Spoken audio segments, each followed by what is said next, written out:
முன்னதாகவே சொல்லிவிடுகிறேன். திரு விஜய் அவர்கள் மீது பெரிய அளவில் தனிப்பட்ட தாக்குதலை நடத்த திமுக தயாராகி கொண்டிருக்கு. ரொம்ப பர்சனல் அட்டாக் பண்ணுறதுக்கு திமுக ஒரு ஏற்பாடுகளை செய்து கொண்டிருக்கிறார்கள். அது அந்த அளவுக்கு அந்த இழிவான வேலையை அவர்கள் செய்ய மாட்டார்கள் என்று நான் நம்புகிறேன். அதையும் எதிர்கொள்ள விஜய் தயாராக இருக்க வேண்டும். அது அந்த இருக்கிறதுலே நெருக்கடியான இடத்த தேர்ந்தெடுத்து கொடுக்கறதுக்கு ஒரு முக்கியமான காரணம் என்னன்னா, ஏதாவது ஒரு அசம்பாவிதம் நிகழ வேண்டும் என்று அரசு விரும்புகிறது. இப்படியும் சின்ன பசங்க கரண்ட் கம்பத்துலையும் மரத்துலையும் ஏறுவாங்க.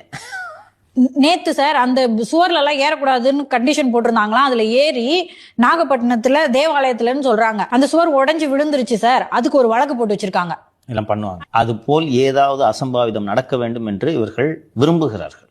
உங்களுக்கு அசம்பாவிதம் இல்லாமல் நன்றாக நடக்க வேண்டும் என்று நினைத்தால் ஒரு நிர்வாகம் என்ன செய்யும் என்றால், இருக்கிறதுல கொஞ்சம் ஓப்பன் ஸ்பேஸ் அதிகமாக இருக்கக்கூடிய இடம், ஓகேவா, குரூஷியல் ஜங்ஷன் இல்லாமல், அது பார்த்தீங்கன்னா விஜய் பொறுத்த வரைக்கும் மக்கள் அங்கே வந்துடுவாங்க, அவருக்கு ஒன்றும் சிக்கல் இல்லை.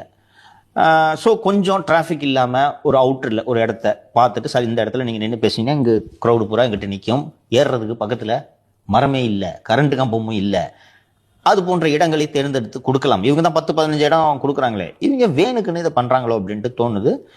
விஜய் அவர்கள் நான் மக்கள்கிட்ட கேட்டுக்கிறேன் அப்படின்னு சொல்கிறதும் ஒரு நல்ல ஒரு ரெட்டாரிக் அப்படின்ட்டு தான். இன்னொன்று சார்,